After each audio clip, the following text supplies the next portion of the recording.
হরে কৃষ্ণ। সকলকে আবারও কৃষ্ণ প্রীতি শুভেচ্ছা জানিয়ে আমাদের আজ একটি বিশেষ অনুষ্ঠান বিষয়ে আমরা কথা বলবো। আপনারা সকলের সাথে থাকবেন। আগামী দিন শুভ নিত্যানন্দ ত্রয়োদশী। এই দিনে শ্রীমান নিত্যানন্দ প্রভু এই ধরাধামে আবির্ভূত হয়েছিলেন।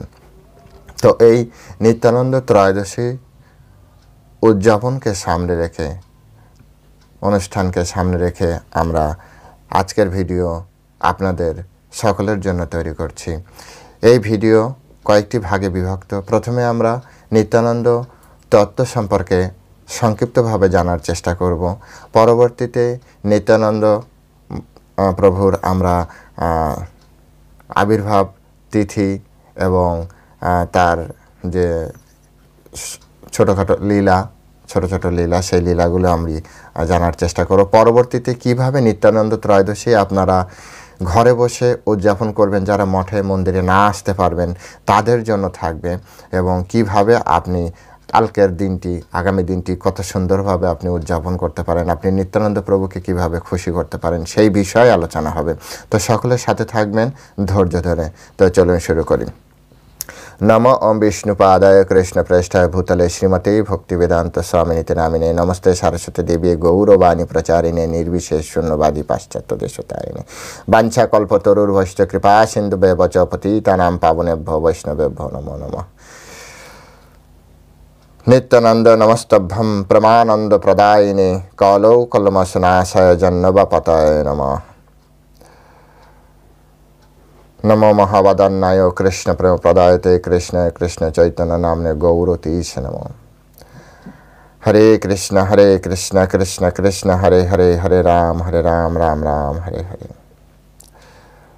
तो सकल वैष्णवদেরকে प्रणाम জানাচ্ছি। अनंत कोटि वैष्णव की जय, श्री प्रभुपाद की जय, नित्यानंद प्रभु की जय, श्री गौरांग महाप्रभु की जय।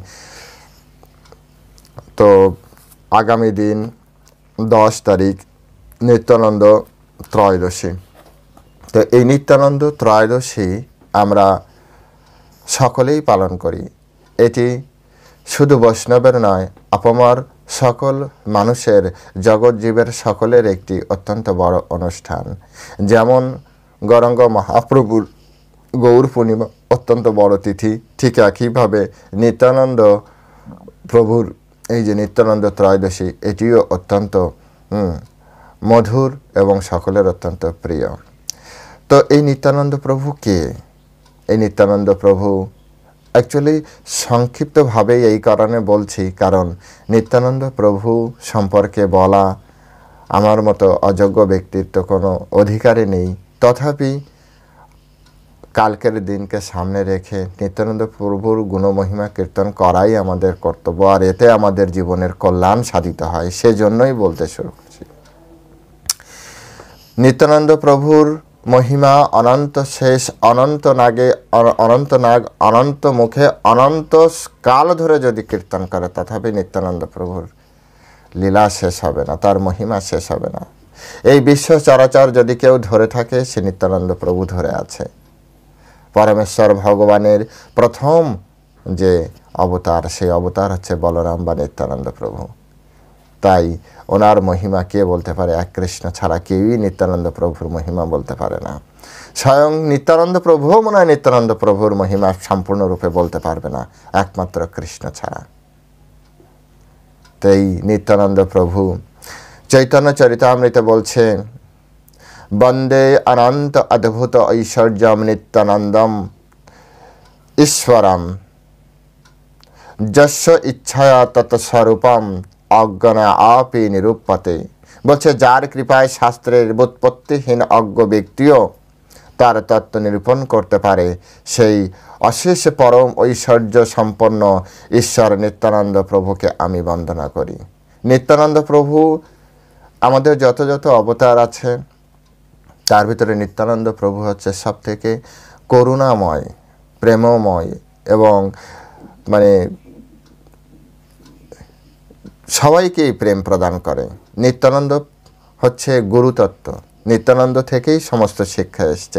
কৃষ্ণ যা শেখানোর নিত্যানন্দ প্রভুকে শিখিয়ে দিচ্ছে, বাকি সব নিত্যানন্দ প্রভু থেকেই এসেছে। নিত্যানন্দ প্রভু এত কৃপালু। তাই গৌর গণেশ দীপিকায় বলা হচ্ছে, ভক্ত স্বরূপ নিত্যানন্দ ব্রজে যা শ্রী হলায়ুধা। এই গৌর গণেশ দীপিকা অত্যন্ত গুরুত্বপূর্ণ গ্রন্থ। এই গ্রন্থের মাধ্যমে আমরা জানতে পারি যে ব্রজে য শ্রী হলদায়ু, অর্থাৎ হলায়ুধ মানে হচ্ছে বলরাম।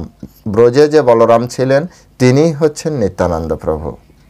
নিত্যানন্দ প্রভু আর কেউ নন, স্বয়ং বলরামই নিত্যানন্দ প্রভু রূপে এসেছেন। এই তত্ত্বটি আমাদেরকে বুঝতে হবে।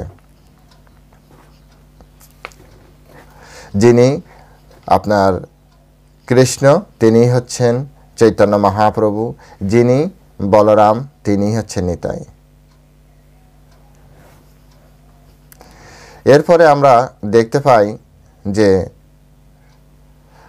গৌর গণেশ দীপিকা আবার বলছে, নিত্যানন্দ আনন্দ অবধূত মহম ইতি মহতম অন্ত সংকর্ষণ যা, অর্থাৎ সাক্ষাৎ সংকর্ষণ যার তেজ স্বরূপ তিনি অবধূত নিত্যানন্দ বলে খ্যাত। অর্থাৎ সংকর্ষণ যার থেকে প্রথম মহাবিষ্ণুর সৃষ্টি হয়, সেই সংকর্ষণও বলরামের মাত্র শক্তিকণা মাত্র। একবার এভাবে বিচার করে দেখুন যে নিত্যানন্দ প্রভু তাহলে কে।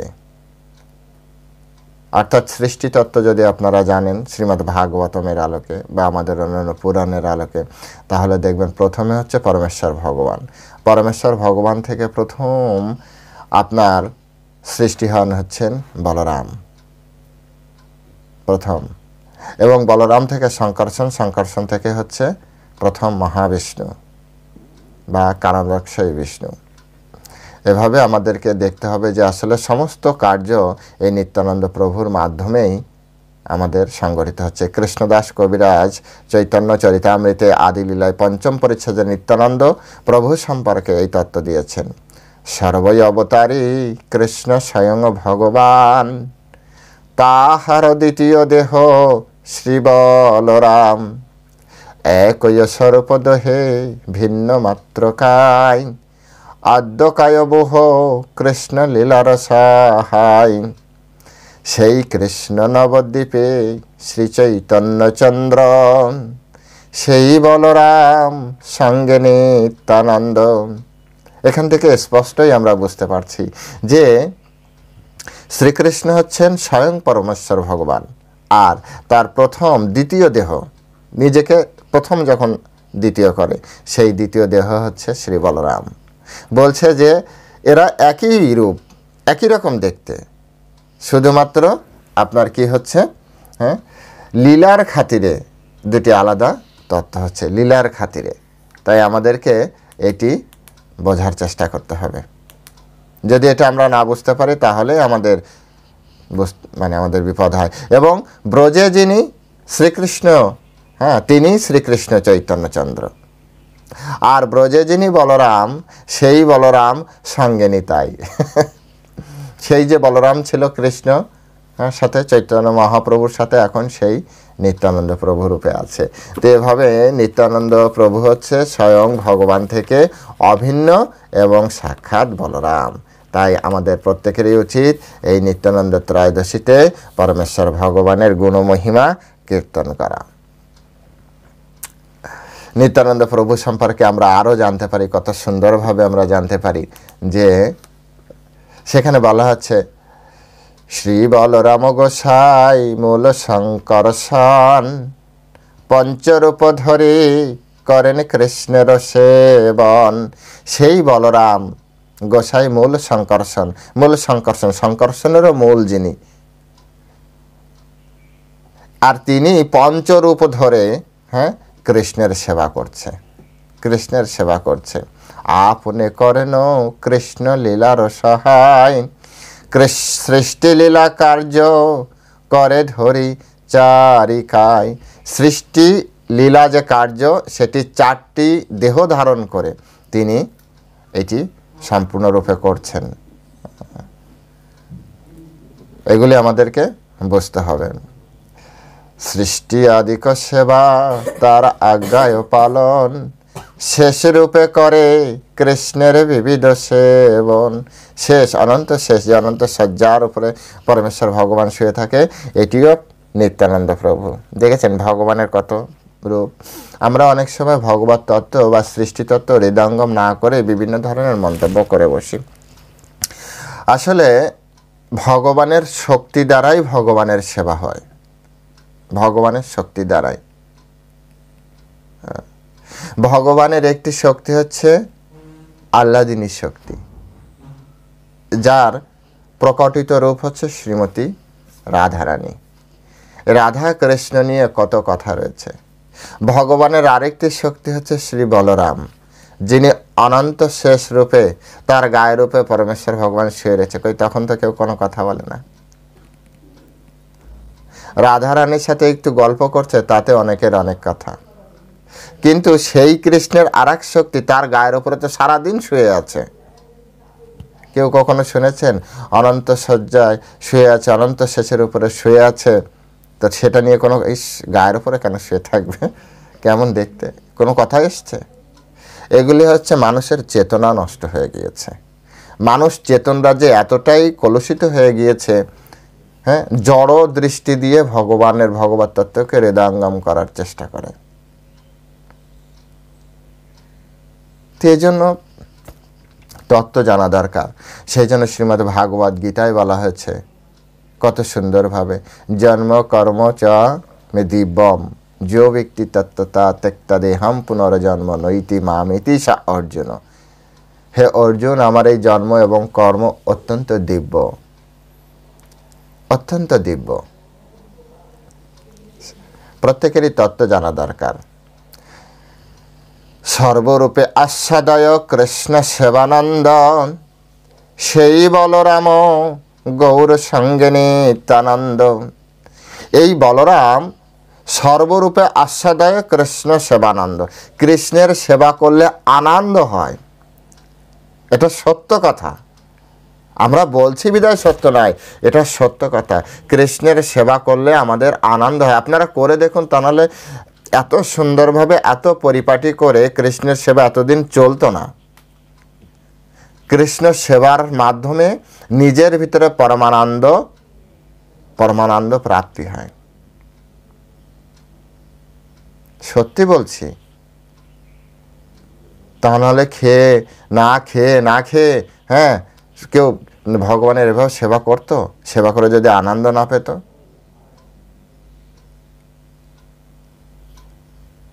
এইভাবে যদি একবার বিচার করেন না এই অ্যাঙ্গেল থেকে, যে সাধুরাও তো আমাদের মতোই মানুষ, কিন্তু আমরা আমাদের পরিবার নিয়ে আছি, আমরা আমাদের পরিবারের উন্নতি নিয়ে ভাবছি। সাধুরা সবসময় কৃষ্ণের সাথে কেন আছে? দিন রাত কৃষ্ণে ওরা কি পেয়েছে?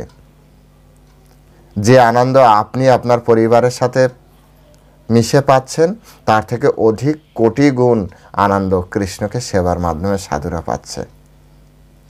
সত্যি বলছি, কৃষ্ণ সেবায় আনন্দ আছে, তা না হলে এটা চলতো না দীর্ঘদিন।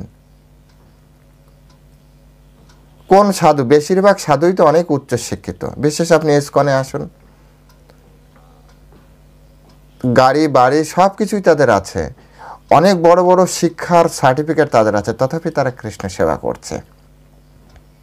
কিছু না কিছু তো লজিক আছে, যে লজিকটা আপনার কাছে এখনো লজিক্যাল মনে হচ্ছে না, বা আপনি এখনো বুঝতে পারছেন না। একটু বোঝার চেষ্টা করুন, নিজের অ্যাঙ্গেল থেকে বেরিয়ে একটু বোঝার চেষ্টা করুন। সেই জন্য এখানে বলা হয়েছে সর্বরূপে আস্বাদয় কৃষ্ণ সেবানন্দ, সেই বলরাম গৌর সঙ্গে নিত্যানন্দ। সেই বলরাম নিত্যানন্দ প্রভু, আর এই বলরাম কৃষ্ণ সেবায় আনন্দ উপভোগ করে। তো এইভাবে নিত্যানন্দ প্রভুই হচ্ছে সাক্ষাৎ বলরাম, কৃষ্ণের দাদা। তো এখন নিত্যানন্দ প্রভু সম্পর্কে তার যে আবির্ভাব, তিনি আবির্ভাব হয়েছিলেন আপনার একাচক্রা ধামে বলা হয়। তো এ বিষয়ে খুব সুন্দর একটি ছোট্ট কাহিনী আছে, প্রসঙ্গত তাই বলছি, অল্প করে বলবো। আপনারা সবাই মহাভারতে যুধিষ্ঠির আদি পঞ্চপাণ্ডব এবং মাতা কুন্তির কাহিনী আপনারা জানেন। এনারা এক সময় বনবাস চলাকালীন সময় কোনো এক সময় ঘুরতে ঘুরতে তারা এই একচক্রা গ্রামে এসেছিলেন এবং একচক্রা গ্রামে এসে ওনারা ওখানে কিছুকাল অবস্থান করেছিলেন এবং সেখানে মহানন্দেই অবস্থান করছিলেন। যুধিষ্ঠির মহারাজ যেহেতু ধার্মিক, তিনি বিচার করছিলেন এই গ্রামটি অন্য গ্রামের মতো নয়, কেন এখানে কেন এত আনন্দ হচ্ছে, কেন এক ধরনের দিব্য আনন্দ হচ্ছে। আপনি বলতে পারেন এটা কেন কিভাবে হয়। দেখুন, আপনাদের ভিতরেও হয়। যখন আপনি অপরিচিত দশজনের সাথে মেলায় যাবেন, অপরিচিত দশজনের সাথে, তখন আপনার ভিতরে যে মনোভাব, আর আপনি আপনার বন্ধু দশজন নিয়ে আপনি মেলায় যাবেন, ওই মেলায় আপনার মনোভাব দেখবেন। অর্থাৎ একজন ব্যক্তি যখন তার পাশে তার সবথেকে কাছের ব্যক্তি পায়, তখন তার আনন্দ, তার শক্তি বৃদ্ধি পায়। একইভাবে একজন শুদ্ধ ভক্ত যখন ভগবত এরিয়ার ভিতরে প্রবেশ করে, তখন তার অনুকূল পরিবেশ খুঁজে পায়। অনুকূল পরিবেশ খুঁজে পাওয়ার ফলে তার ভিতরে দিব্য আনন্দ তৈরি হয়, দিব্য আনন্দ তৈরি হয়। যেভাবে একটি মাছকে যদি আপনি অ্যাকুরিয়ামে রাখেন ছোট একটা বাটিতে, তখনও সে বেঁচে থাকবে। জল যদি থাকে, জলে, ছোট বাটির জলে আপনি রাখবেন, সেখানে সে বেঁচে থাকবে। এই মাছকে আপনি কোনো বড় পুকুরে বা নদীতে ছেড়ে দিয়ে দেখেন, এই মাছের কত উল্লাস। এই মাছও জানে না কত জল আছে, কত এরিয়া আছে, কিন্তু তার উল্লাস বেড়ে যাবে। পরিবেশ তত্ত্বকে প্রভাবিত করে, যে কোনো তত্ত্বকে, পরিবেশ তত্ত্বকে। যেমন মঠ মন্দিরে আসলে আমাদের হৃদয় বিগলিত হয়, হৃদয় স্বচ্ছতা আসে, কৃষ্ণে প্রেম হয়, ভক্ত দর্শনে আমাদের ভাবও বৃদ্ধি পায়। এগুলো কেন? পরিবেশ তৈরি করেন। তো যুধিষ্ঠির মহারাজের মতো শুদ্ধ আত্মাগণ যখন একচক্রা ধামে প্রবেশ করেছে, তখন ওখানের কিছু বিশেষ তত্ত্ব থাকার কারণে তাদের হৃদয়কে আন্দোলিত করছে, যদিও তখন তারা জানতো না যে ঘটনাটা কি। তো একদিন রাত্রে ওনারা সকলে ঘুমিয়ে আছেন।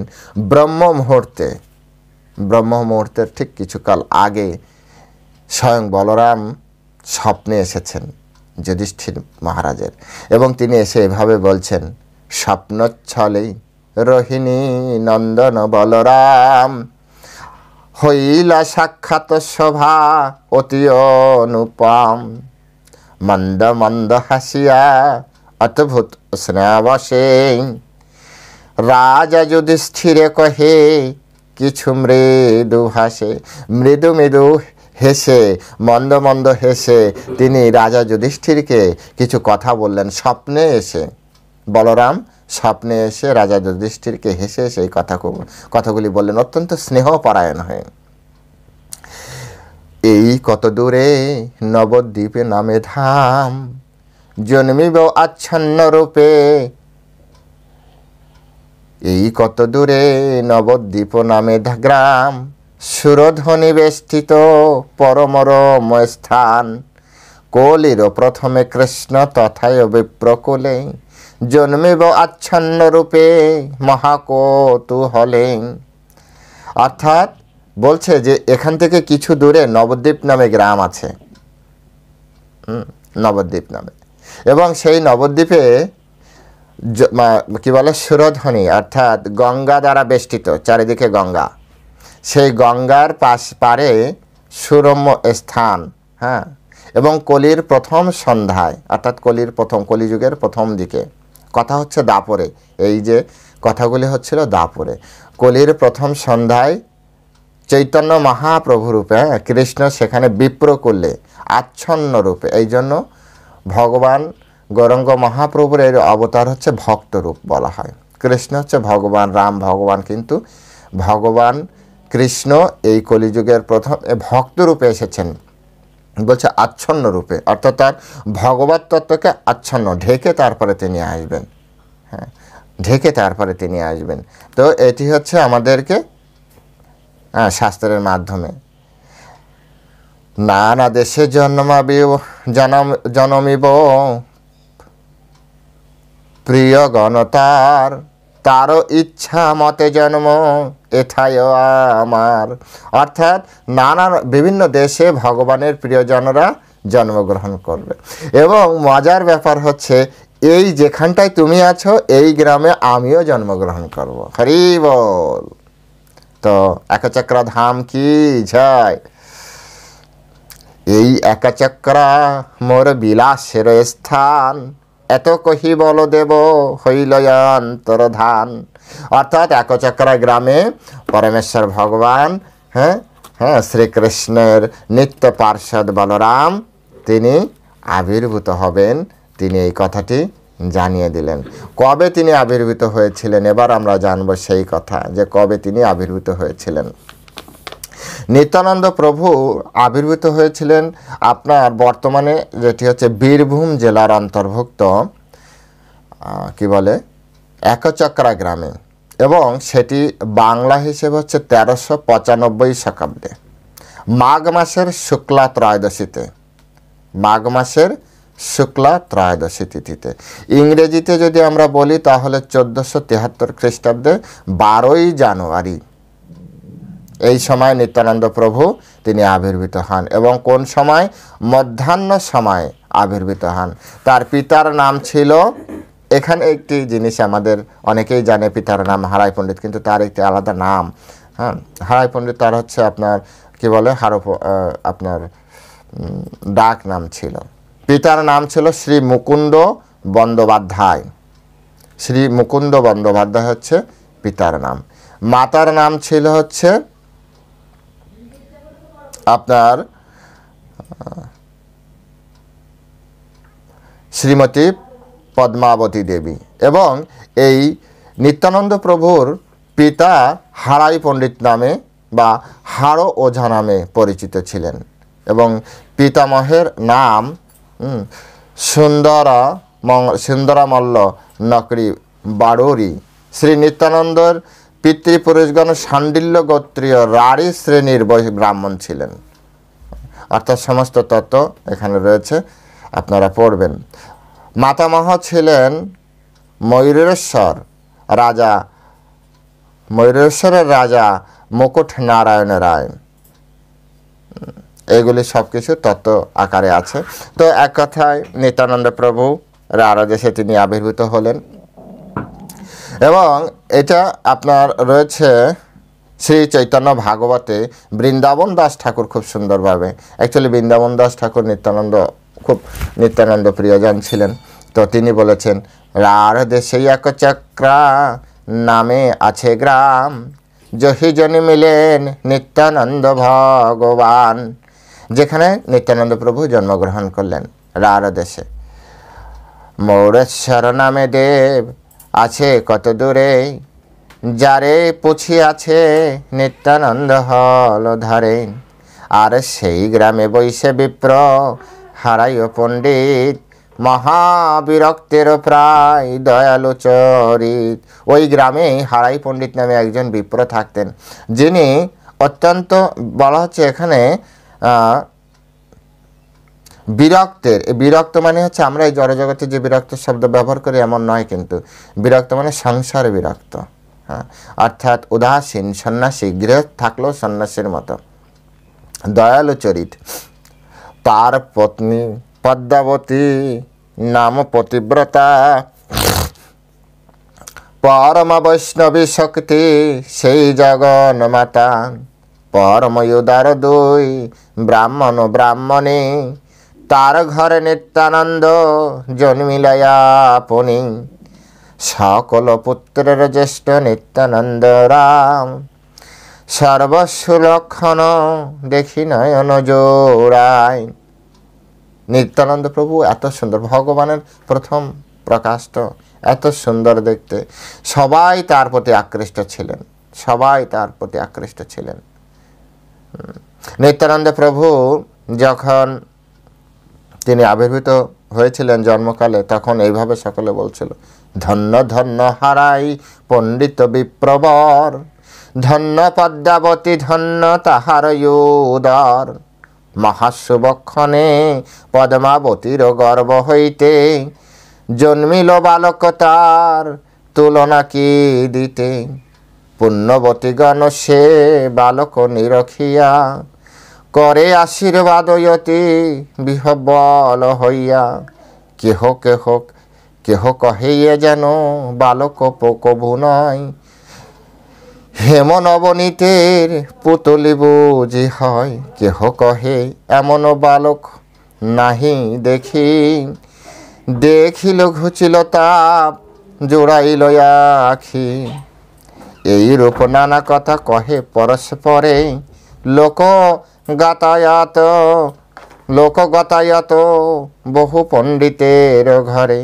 আর পুত্রের কল্যাণে বিজ্ঞ হারাইয় পণ্ডিত, কইল অর্থদান বহু হইয়ায় লসিত। এভাবে নিত্যানন্দ প্রভু যখন আবির্ভূত হয়েছেন তখন সকলে অত্যন্ত খুশি, সকল জনগণ অত্যন্ত খুশি, সকলের হৃদয় অত্যন্ত। এবং কেউ কেউ বলছে এটি সাধারণ কোনো বালক নয়, এটি হয়তো মানে এত সুন্দর ওনার চেহারা ছিলেন। তো সেই নিত্যানন্দ প্রভুর আগামী দিন শুভ আবির্ভাব লীলা, আবির্ভাব তিথি।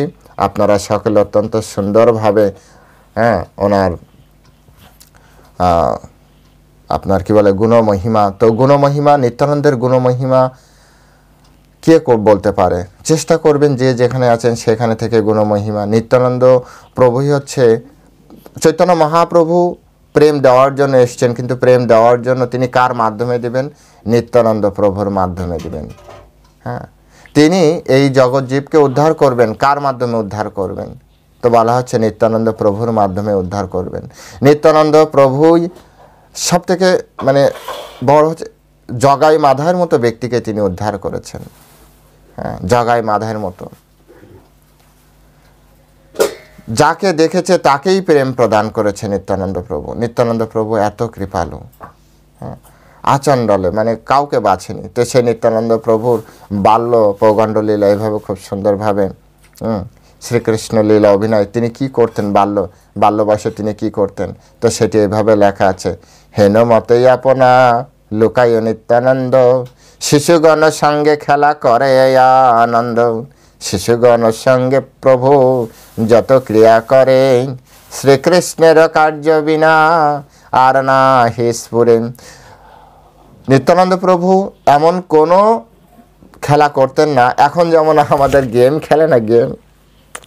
নিত্যানন্দ প্রভুদের সময় নিত্যানন্দ প্রভু কি করতেন জানেন? নিত্যানন্দ প্রভু কৃষ্ণলীলা খেলা করতেন, কৃষ্ণলীলা। নিত্যানন্দ প্রভু কৃষ্ণলীলা যা যা করেছিলেন সেই সব বিষয়ে, রামলীলায় কখনো তিনি এরকম লক্ষণ হতেন, কৃষ্ণলীলায় বলরাম যেমন ছিলেন, যেমন দুরন্ত ছিলেন তার বন্ধুদের নিয়ে, সেই সব খেলাগুলো করতেন। এভাবে তিনি তার মানে সমস্ত দিন অতিবাহিত হতো।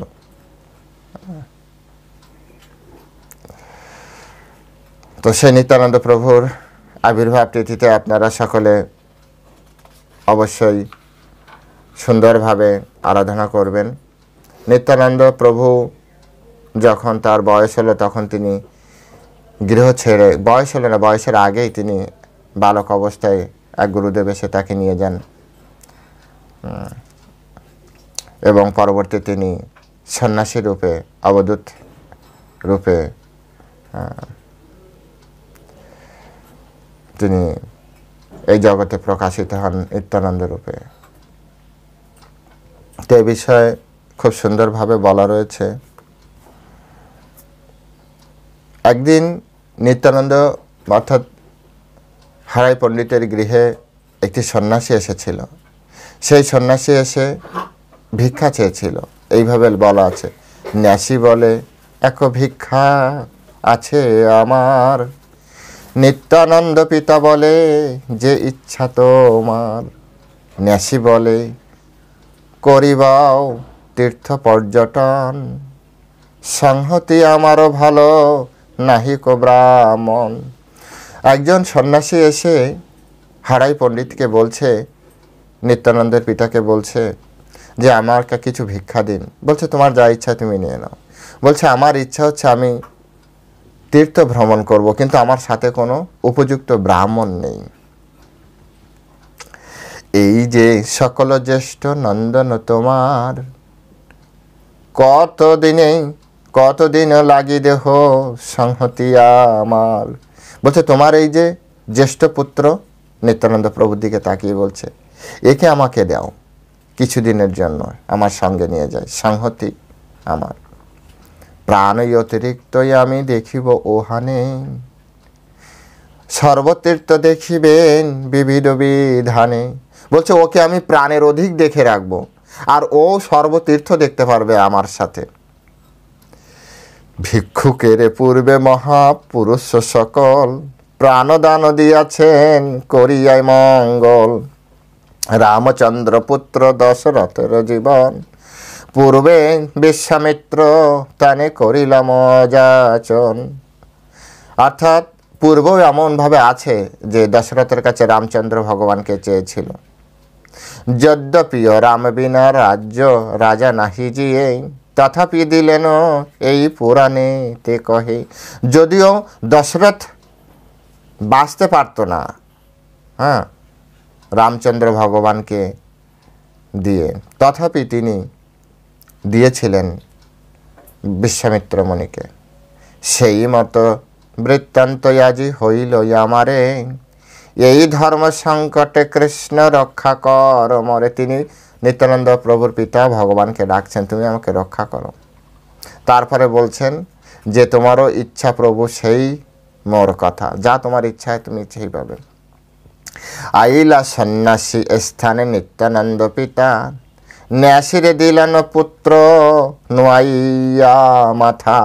তারপরে নিত্যানন্দ প্রভু মাথা নত করে, হ্যাঁ, তার পুত্রকে দিলেন। নিত্যানন্দ লই চলিলেন ন্যাসিবর, হেনমতে নিত্যানন্দ ছাড়িলেন ঘর। তো এভাবে নিত্যানন্দ, হ্যাঁ, সন্ন্যাস গ্রহণ করলেন এবং জগৎ জীবের কল্যাণের জন্য, হ্যাঁ, তিনি ঘর থেকে বেরিয়ে আসলেন। তিনি এই কারণে তিনি এই লীলা হয়েছিল, কারণ নিত্যানন্দ প্রভু ওই গ্রামের সকলের নয়নমণি ছিল, তার পিতামাতা তাকে ছাড়তই না। তো নিত্যানন্দ প্রভু বলছে, যে উদ্দেশ্যে আমি এসেছি, এইভাবে যদি আমি গৃহে বদ্ধ থাকি আমার লাভই হবে কি, সময় নষ্ট হচ্ছে। তাই সন্ন্যাসীর, হ্যাঁ, ছলনা করে, সন্ন্যাসীর এই যে নাটকের ছলনা করে পিতামাতার কাছ থেকে তিনি বেরিয়ে জগৎ জীবের আজ নিত্যানন্দ প্রভু, হ্যাঁ, আমাদেরকে প্রেম প্রদান করলেন। তারপরে, হ্যাঁ, এরকম লীলা শেষ হবে না। লীলা এগুলো এই লীলা পড়তে গেলেও আনন্দ লাগে। আমি জানি না আপনাদের আমি হয়তো অতটা শোনাতে পারছি না ভালো করে। তো এভাবে আগামী দিন আপনারা যে যেখানে আছেন অবশ্যই নিত্যানন্দ প্রভুর লীলা স্মরণ করবেন। আর কিভাবে আপনারা পালন করবেন, সাধারণত যারা ইসকনের ফলোয়ার্স আছে এনারা দুপুর 12টা অবধি উপবাস করবেন। তারপরে ভগবান নিত্যানন্দের বা গৌরনীতার বিগ্রহ যাদের আছে, যাদের সুযোগ আছে অভিষেক করানোর, তারা বিভিন্ন উপাচারে আপনারা অভিষেক করাবেন, অভিষেক দর্শন করবেন। তারপরে আপনার সামর্থ্য অনুযায়ী যত সুন্দর সুন্দর ব্যঞ্জন তৈরি করা যায় ভগবানের জন্য রন্ধন করে ভগবানকে আপনি প্রেমের সহিত প্রদান করবেন অভিষেকের পরে। হ্যাঁ, 12টার এগুলো সবই হবে 12টার পরে। আপনারা সুন্দর দুগ্ধজাত যে দ্রব্যগুলি আছে সেগুলি আপনারা ভগবানকে আপনারা অফার করবেন। কিছু যদি না পান অন্তত জল তুলসী দিবেন, কিছু ফুল আপনারা ভগবানকে ছিটাতে পারেন, আপনারা ভগবানের জন্য নতুন ড্রেস করতে পারেন। আপনার প্রেম যেমন, আপনার ভাব যেভাবে সেভাবে আপনারা আগামী দিন সেলিব্রেট করতে পারেন। তবে বেশি বেশি করে জপ করার চেষ্টা করবেন, বেশি বেশি করে নিত্যানন্দ মহিমা শ্রবণ কীর্তন করার চেষ্টা করবেন, এটাই হচ্ছে আমার বিশেষ অনুরোধ। তো আজ এ পর্যন্তই, সকলে ভালো থাকবেন। হরে কৃষ্ণ, জয় শিল প্রভুপাদ কি জয়।